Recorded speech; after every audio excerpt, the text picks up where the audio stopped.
Experience చేశారా మీరు? ఎంత ఫ్రెష్నెస్ ఉంటుంది. ఈ బ్రీదింగ్ అనేది చాలా చాలా ఇంపార్టెంట్. మనం బై ఛాన్స్ మనకి ఏమైనా ప్రాబ్లం ఫ్యూచర్లో ఏమైనా వచ్చినా ఇది మీరు అలవాటు చేసుకుంటే తొందరగా రికవరీ అవుతుంది. ఇప్పుడు సపోజ్ ఎవరైతే సర్జరీస్కి వస్తుంటారు కదా హాస్పిటల్లో, so pre surgical and post surgical stages ఉంటాయి. ప్రీ సర్జికల్ 2 days ఉంటారు, సర్జరీ అవుతుంది. ఆ తర్వాత 3 days ఉంటుంది. ఎవరికైతే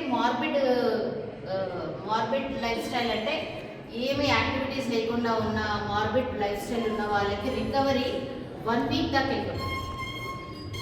వాళ్ళకు స్ట్రెయిన్ ప్లస్ కాంప్లికేషన్స్ వస్తాయి, ప్లస్ ఫైనాన్షియల్గా కూడా వాళ్ళకి బర్డన్ పడుతుంది. కానీ ఈ బ్రీదింగ్ ఎక్సర్సైజ్ చేసిన వాళ్ళు, యోగా ప్రాక్టీస్లో ఉన్న వాళ్ళు 1 dayలో కూడా మంచి రికవరీ వస్తుంది పోస్ట్ సర్జికల్. నేను స్వయాన ఎక్స్పీరియన్స్తో చెప్తున్నాను. సో అంతగా యోగా అనేది మనకు తోడ్పడుతుంది. ఎందుకంటే అందరము నార్మల్గా ఎవరికో ఏదో ఒకటి ప్రాబ్లం అయినప్పుడు ఈ యోగా అనేది మీకు దీని యొక్క ఇంపార్టెన్స్ మీకు ఆ క్రిటికల్ స్టేజ్లో తెలుస్తుంది.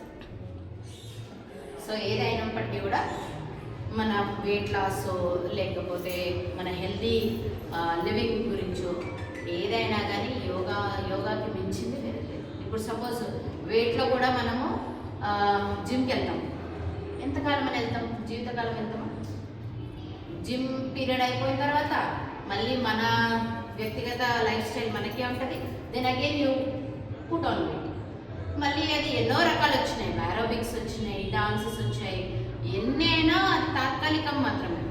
యోగా ఏంటంటే మీరు నేర్చుకొని ఇంట్లో కూడా చేయొచ్చు. ఇంకోటి ఏంటంటే ఆ క్రమశిక్షణ రావాలి. ఫస్ట్ నేర్పించాల్సింది రవి మాస్టర్ క్రమశిక్షణ. ఎంత ఏమన్నా కానీ నేను మాత్రం నా గురించి ఒక half an hour to 1 hour కేటాయిస్తా అంతే. నా కొడుకుకి టిఫిన్ కట్టాలా, మా హస్బెండ్కి టిఫిన్ కట్టాలి, ఓకే కట్టాలి. కానీ దాన్ని బ్యాలెన్స్ చేసుకోండి. ఒకవేళ 7 o'clock మీకు వర్క్ షెడ్యూల్ ఉంటే 6 o'clockకి మీరు చేసుకోండి. ఇండివిజువల్గా అంటున్నా కూడా ఫ్యూచర్లో కూడా ఫస్ట్ నేర్చుకోవాల్సింది క్రమశిక్షణ. ఏదేమైనా కానీ నేను మాత్రం డైలీ ఇంత టైం తీస్తా నా గురించి, బస్ అది ఆ సంకల్పము రోజుకి వెళ్ళు. అది మైండ్లో ఫిక్స్ అయిపోతుంది కదా. ఏదంటే వస్తున్నాడు నేర్పిస్తాడు. ఆయన చాలా మంచి వ్యక్తి మాకు దొరికిండు. ఆయన ద్వారా నేను ఎన్నో ప్లేసెస్లో కూడా యోగా అనేది చేపిస్తున్నాను. కానీ ఇన్ కేస్ తర్వాత కూడా మీ లైఫ్ స్టైల్ బాగా ఉండాలంటే ఈ సంకల్పం నేను చేద్దామా కలిసి.